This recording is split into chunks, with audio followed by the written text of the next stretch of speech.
Hello and welcome to gradeupstudy.com। तो स्वागत है आपका आज के इस वीडियो में। तो आज हम हिमाचल प्रदेश फॉरेस्ट गार्ड भर्ती 2019 का साइंस सेक्शन देखेंगे कि किस प्रकार के जो प्रश्न थे वो पूछे गए थे। ठीक है, तो हम एवरी क्वेश्चन को with the help of concept से समझने की कोशिश करेंगे और क्वेश्चंस को हमने टैकल कैसे करना है एग्जाम में वो भी मैं आपको बताऊंगा। क्लियर है?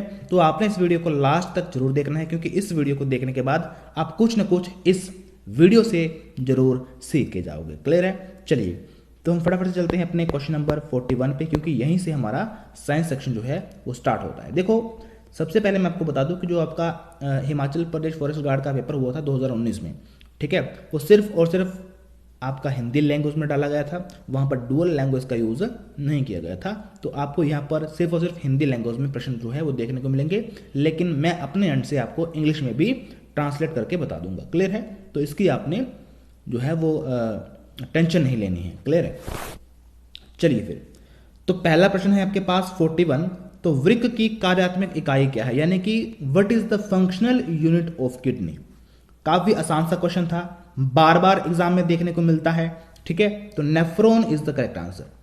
Option number B is the correct answer. ठीक है, आगे बढ़े। चलिए नेक्स्ट है आपके पास, समजात अंगों का उदाहरण क्या क्या है। तो मानव का हाथ और कुत्ते के अग्रपाद, मानव दांत तथा हाथी के दांत, मानव का हाथ और घोड़े के अग्रपाद, या फिर सभी। तो option number D is the correct answer. इसमें से सभी जो है ये समजात अंगों का उदाहरण है। क्लियर है? ठीक है, आगे बढ़ेंगे। नेक्स्ट है आपके पास क्वेश्चन नंबर 43। क्वेश्चन क्या है कि निम्नलिखित में से कौन सा पादप हार्मोन है, यानी कि दिए गए ऑप्शंस में से कौन सा ऑप्शन आपका एक हार्मोन है। ठीक है, ऑप्शन क्या है? इंसुलिन है, ठीक है, एस्ट्रोजन है, थायरोक्सिन है और साइटोकाइनिन है।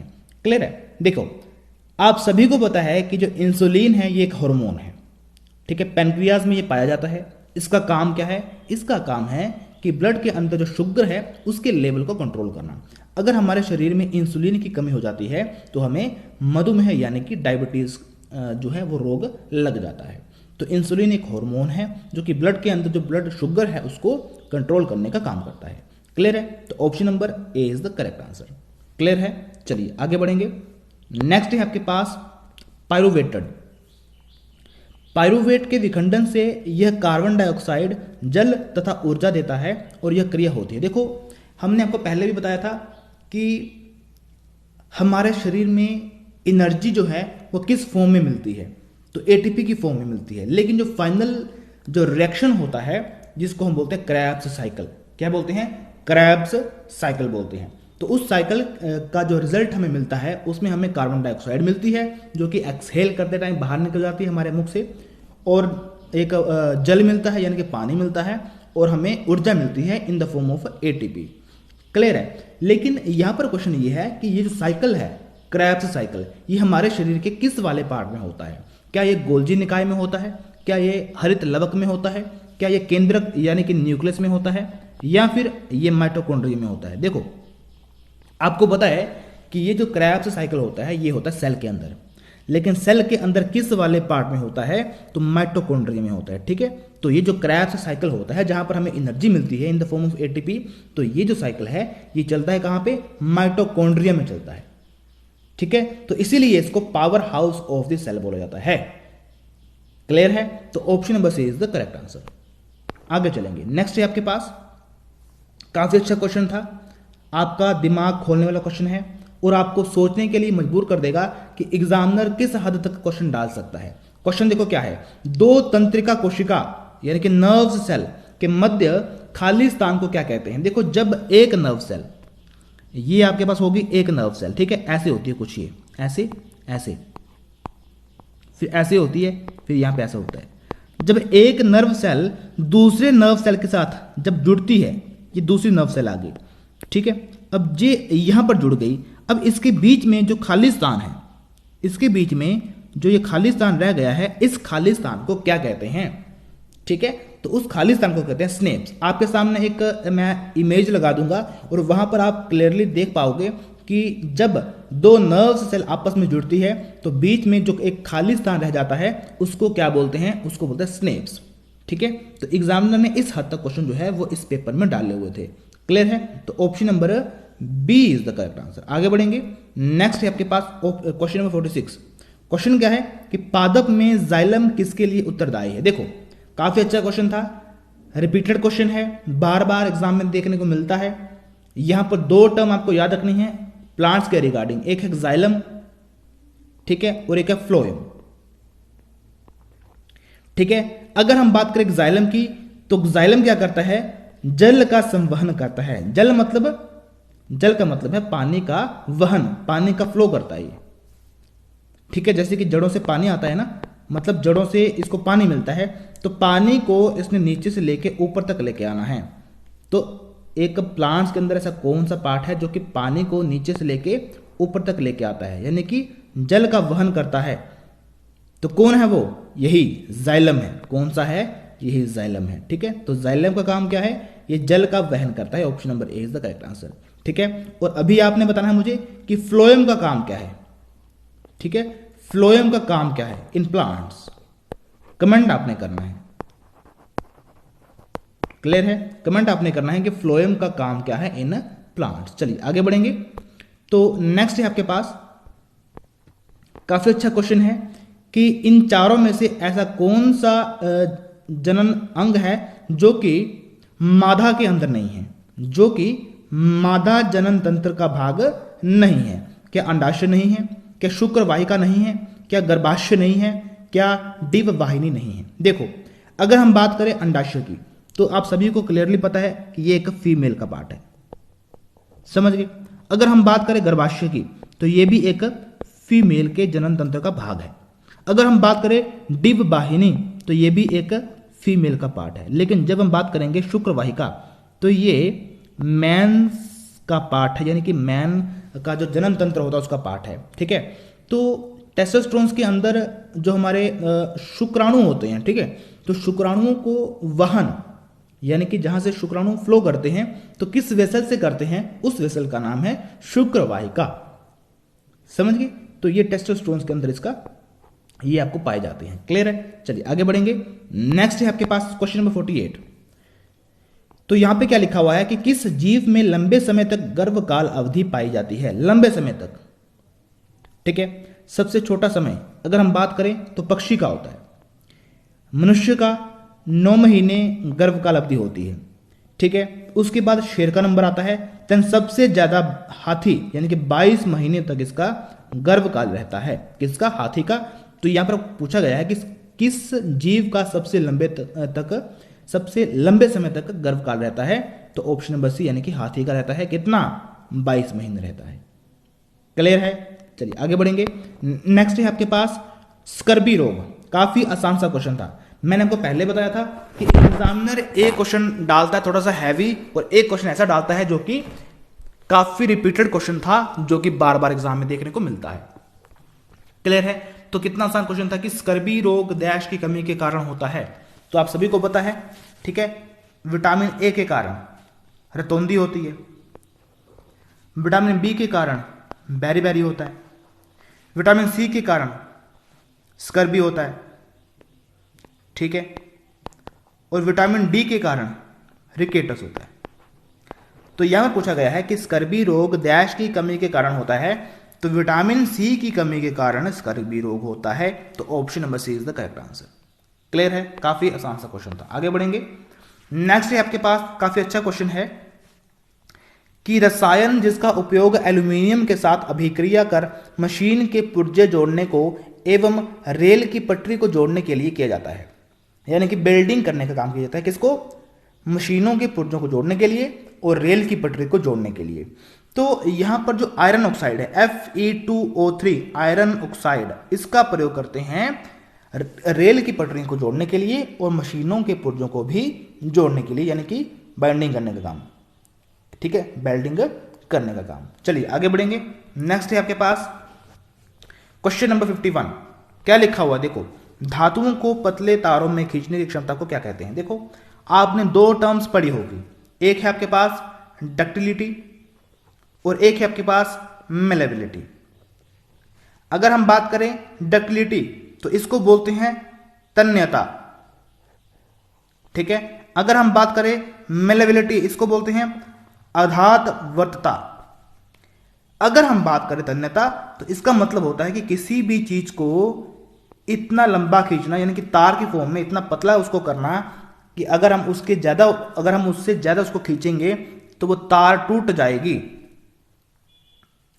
समझ गए? यानी कि किसी भी चीज को तार के फॉर्मेट में खींचना और इस हद तक खींचना कि अगर हम उससे ज्यादा खींचेंगे तो वो टूट जाएगी, तो इसको बोलते हैं डक्टिलिटी या फिर तन्यता। लेकिन अगर हम बात करें आधातवर्तता, तो इसका मतलब होता है हमने किसी भी मेटल को इतना चपटा करना, क्या करना, चपटा करना कि उसके बाद अगर हम उस पर हथौड़ा मारें तो वहां पर छेद हो जाएगा।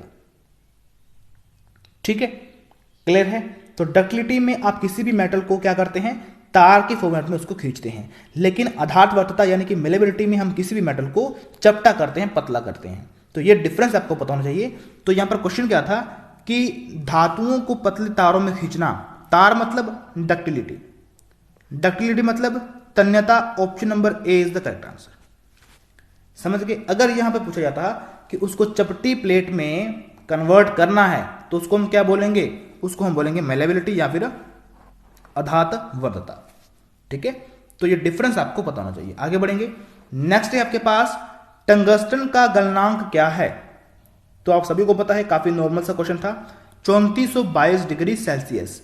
अब यहां पर बच्चे को डिजिट पता होता है कि 3422 था, लेकिन वो भूल जाता है कि डिग्री सेल्सियस था या फिर डिग्री फारेनहाइट था। तो degree Celsius is the correct answer.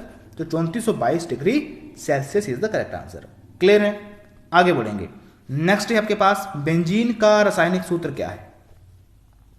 काफी अच्छा क्वेश्चन था, जो साइंस मीडियम से होगा उसको इसके बारे में पता होगा। तो अगर हम किसी भी साइंस स्टूडेंट को ये बोलें कि बेंजीन का स्ट्रक्चर बना के बताओ, तो वो क्या करता है, वो हमेशा करता है ऐसे करके, ऐसे करता होगा वो, ऐसे। ये क्या है, ये बेंजीन है। अगर हम इसको फॉर्मूले के रूप में बनाएं तो कैसे बनेगा, देखो CH, इसको हटाना पड़ेगा, देन मैं आपको बना के बताऊंगा। देखो CH double bond CH double bond CH double bond CH double bond CH और यहाँ पे CH और यहाँ पे डबल बॉन्ड। समझ गए? समझ रहे हो ना? तो इस प्रकार से ये बेंजीन बनेगा। तो यहां पर ऑप्शन नंबर क्या बनेगा फिर, देखो यहां पे C कितने हैं, 1 है, 2 है, 3 है, 4 है, 5 है, 6 है। C भी हमारे पास 6 है और H भी हमारे पास 6 है, क्योंकि हर एक C के साथ एक सिंगल H लगा हुआ है। ठीक है, तो यहां पर C6H6 is the correct answer, यानी कि option number C is the correct answer. Clear है? आगे बढ़ेंगे। नेक्स्ट है आपके पास क्वेश्चन नंबर 54। क्या लिखा हुआ है कि तनु हाइड्रोलिक अम्ल को अभिक्रियाशील धातु से मिलाने से कौन सी गैस उत्सर्जित होती है। यानी कि अम्ल यानी कि एसिड को जब हम किसी भी धातु के साथ मिलाएं, यानी कि मेटल के साथ रिएक्ट करें, तो कौन सी गैस जो है वो उत्सर्जित होती है। तो आपको याद रखना है हमेशा, जब भी हम एसिड को मेटल के साथ रिएक्ट करें तो हाइड्रोजन गैस का उत्सर्जन होता है। समझ गए? तो 54 का option number C is the correct answer. Clear है? ठीक है, आगे बढ़ेंगे। नेक्स्ट है आपके पास क्वेश्चन नंबर 55। क्या लिखा हुआ है, C4H12 के संरचनात्मक संभावनाओं की कुल संख्या कितनी है। देखो, अगर हम संरचनात्मक संभावनाओं को इंग्लिश में लिखें तो हम इसको बोलते हैं आइसोमर्स। क्या बोलते हैं? आइसोमर्स बोलते हैं। अब आइसोमर्स का मतलब क्या होता है, अब जैसे कि यहां पर लिखा हुआ है C4H10। अब हमने इसको स्ट्रक्चर की फॉर्मेट में लिखना है, तो आप इस फॉर्मूले को कितनी संभावनाएं हैं कि आप अलग अलग स्ट्रक्चर में आप इसको लिख सकते हैं, तो उसी को बोलते हैं आइसोमर्स। ठीक है, तो इसको हम, इसकी जो संरचनाएं हैं वो हम दो टाइप से कर सकते हैं। आपके सामने एक पिक्चर शो हो रही होगी, तो वहां पर C4H10 को दो प्रकार के स्ट्रक्चर में हम उसको लिख सकते हैं, यानी कि उसके स्ट्रक्चर ड्रॉ कर सकते हैं। क्लियर है? समझ गए? तो इसको बोलते हैं आइसोमर्स, यानी कि संरचनात्मक संभावनाएं। क्लियर? बढ़े आगे, चलिए आगे बढ़ेंगे। तो नेक्स्ट है आपके पास किस तत्व का इलेक्ट्रॉनिक विन्यास यानी कि इलेक्ट्रॉनिक कॉन्फ़िगरेशन 283 है। देखो, जब भी हम इसको मिलाएंगे तो क्या बनेगा, 8 2 10 और 3 13। ठीक है। अब 13वें स्थान पर कौन सा तत्व है, कौन सा है? सोडियम की बात करेंगे तो 11वें स्थान पर है। मैग्नीशियम की बात करेंगे तो 12वें स्थान पर है। एल्यूमिनियम की बात करेंगे तो 13वें स्थान पर है। पोटेशियम की बात करेंगे तो ये 14वें स्थान पर है। एटॉमिक नंबर इसका क्लियर है। तो यहां पर पूछा गया है 283, मैंने प्लस किया, कितना बना? 13 बना। तो 13वां एटॉमिक नंबर किसका है? तो 13वां एटॉमिक नंबर जो है वो एल्यूमिनियम का है, यानी कि aluminium is the correct answer. Option number C is the correct answer. और इसकी जो इलेक्ट्रॉनिक कॉन्फ़िगरेशन होगी उसके लास्ट में 283 होगा। समझ गए? तो option number C is the correct answer. आगे बढ़ेंगे। नेक्स्ट है आपके पास सिरके में उपस्थित अम्ल का सूत्र क्या है? काफी आसान सा क्वेश्चन है कि सिरके का रासायनिक सूत्र क्या है? तो option number C is the correct answer. CH3COOH ये सिरके का रासायनिक सूत्र है। Option number C is the correct answer. Clear है? ठीक है, आगे बढ़ेंगे। नेक्स्ट है आपके पास विद्युत परिपथ में विद्युत धारा को नियंत्रित करने वाले साधन का क्या अर्थ है? देखो, जब मैं +2 में था तो मेरी भी एक साइंस स्ट्रीम है, तो उस समय मेरा फिजिक्स में एक प्रैक्टिकल हुआ था। ठीक है, तो उस प्रैक्टिकल का नाम क्या था? वहां पर मैंने जिस जो हमारे होते हैं अपरेटस होते हैं, ठीक है, तो वहां पर मैंने जिसका उपयोग किया था, यूज किया था, वो था रियोस्टेट। तो मैंने वहां पर रियोस्टेट का यूज करके जो विद्युत धारा थी, यानी कि जो आपका इलेक्ट्रिक करंट था, उसको मैंने कंट्रोल किया था। तो ये हमारा प्रैक्टिकल था +2 का। ठीक है, तो मैंने रियोस्टेट को यूज किया था। तो यहां पर जो रियोस्टेट है ये बिल्कुल सही उत्तर है, जो कि विद्युत धारा को नियंत्रित करता है। समझ गए? अब देखो, कोई भी ऐसा डिवाइस जिसके लास्ट में मीटर लिखा हुआ है, क्या लिखा हुआ है? मीटर लिखा हुआ है। यहां पे मीटर लिखा हुआ है, मीटर लिखा हुआ है, मीटर लिखा हुआ है। अब कोई मीटर काम क्या करता है? वो काम करता है किसी भी चीज की रीडिंग आपको बतानी है।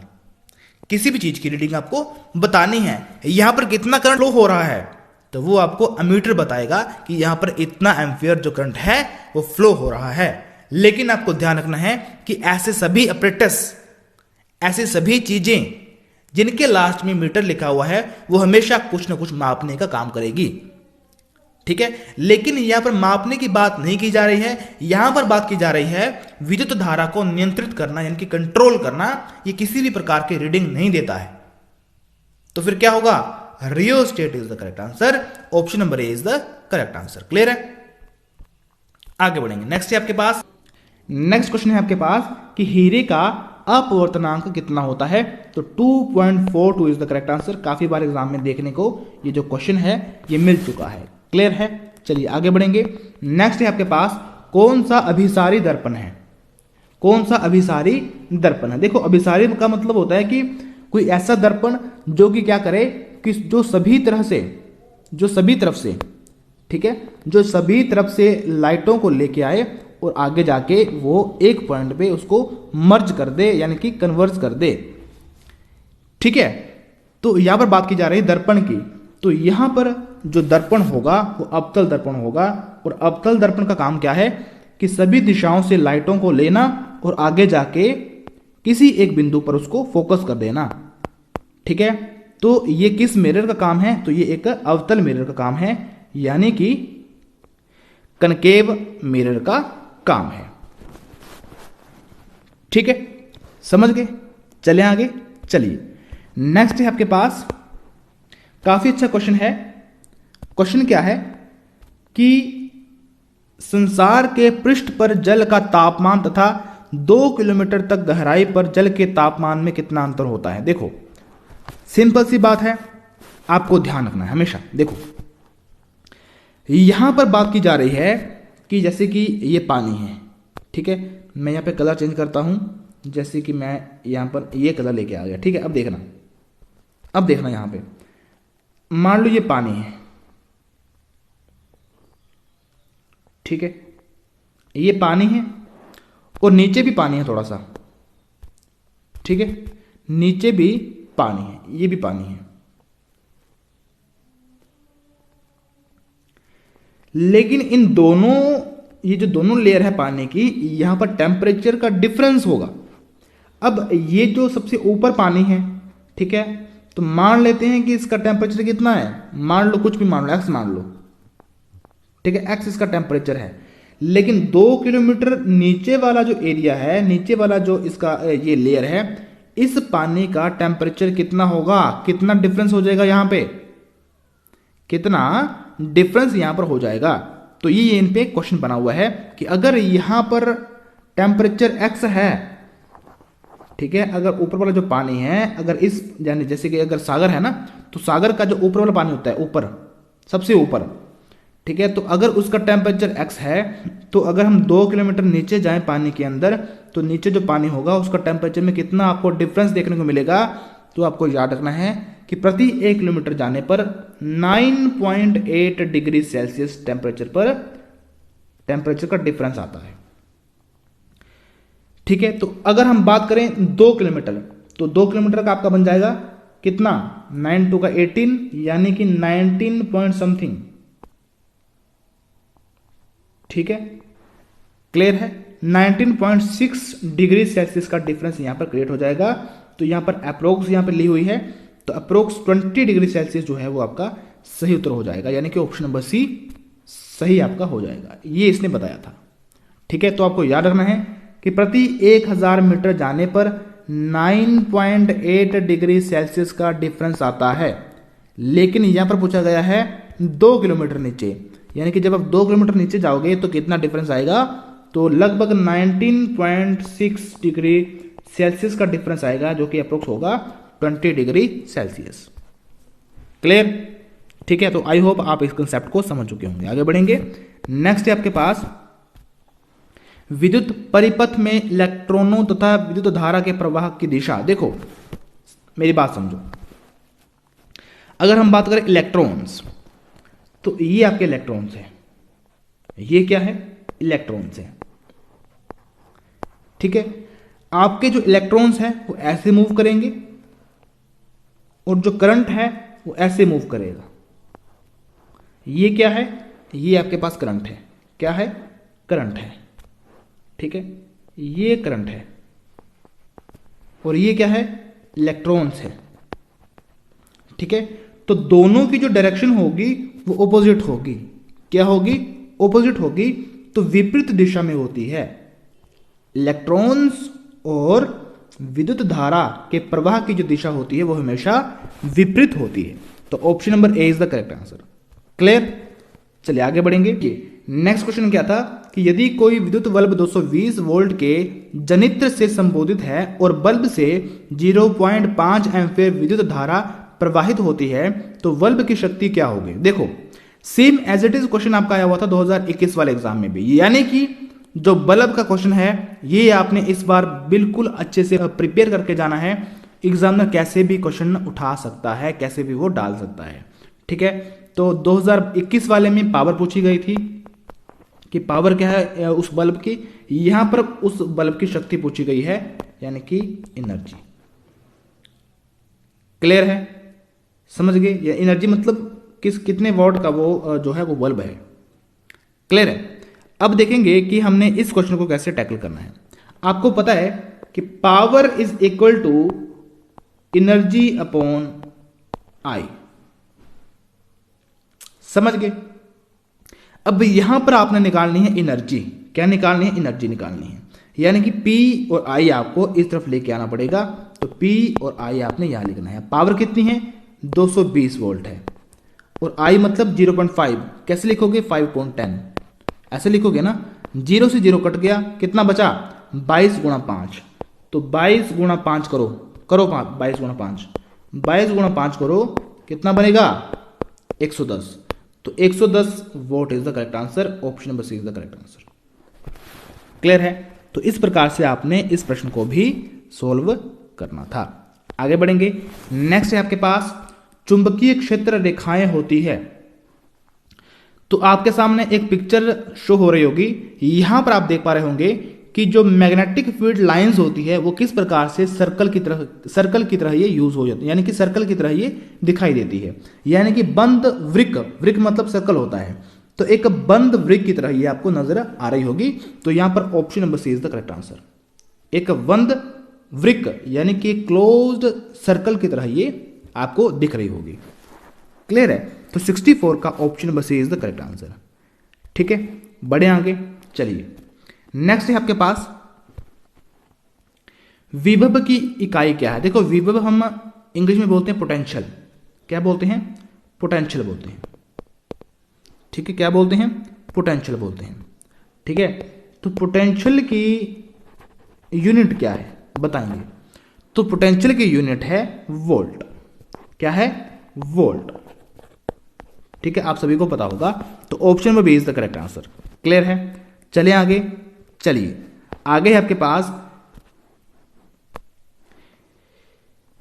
इनमें से कौन सा ऊष्मा का स्रोत वनस्पति मूल का नहीं है। लास्ट क्वेश्चन है आपका। ठीक है, तो इनमें से कौन सा ऊष्मा का स्रोत वनस्पति मूल का नहीं है, यानी कि लकड़ी ये वनस्पति मूल का स्रोत है। ठीक है, ऊष्मा का स्रोत है। गोबर गैस ये वनस्पति ऊष्मा का स्रोत है। गोबर गैस कैसे बनती है आपको पता है ना। ठीक है, इसमें मीथेन गैस होती है इसमें। उसके बाद कोयला लकड़ी से बनता है, एक वनस्पति मूल का ऊष्मा का स्रोत है। लेकिन जब हम बात करेंगे नाभिक, ठीक है, तो नाभिक जो है ये वनस्पति मूल का स्रोत नहीं है। समझ गए? तो option number C is the correct answer. Clear है? ठीक है, तो ये आपका लास्ट क्वेश्चन था। तो इस प्रकार से आसान आसान क्वेश्चन इसमें पूछे गए थे, लेकिन यहां पर आपने देखा होगा कि यहां पर वही पैटर्न फॉलो हो रहा है कि एक क्वेश्चन आपको आसान दे देगा वो, लेकिन दूसरा क्वेश्चन आपको वो थोड़ा सा डीप पूछ लेगा। वहां पर आपको डिफिकल्ट लग सकता है क्वेश्चन, लेकिन वो क्वेश्चन डिफिकल्ट नहीं होगा। अगर आप अच्छे से पढ़ के जाओगे तो आपको एग्जाम में कोई भी क्वेश्चन डिफिकल्ट नहीं लगेगा। ठीक है, तो आपको अच्छे से पढ़ के जाना है। आप इस बार जरूर पक्का भर्ती होके आओगे। क्लियर है? तो ये बात है। बाकी आपको एक मैंने आपको बता दिया कि जो बल्ब वाला क्वेश्चन था इक्वल टू एनर्जी अपॉन यहां पे होगा। ठीक है, तो ये फॉर्मूला यूज होगा वहां पे, आपने ध्यान देना है इसको। क्लियर है? चलिए तो मिलेंगे फिर हम नेक्स्ट वीडियो में। तब तक के लिए जय हिंद, और वीडियो को लाइक और चैनल को सब्सक्राइब करके जाना, क्योंकि यहां पर काफी कंटेंट अभी ऑन द वे है। ठीक है, चलिए जय हिंद, जय हिमाचल।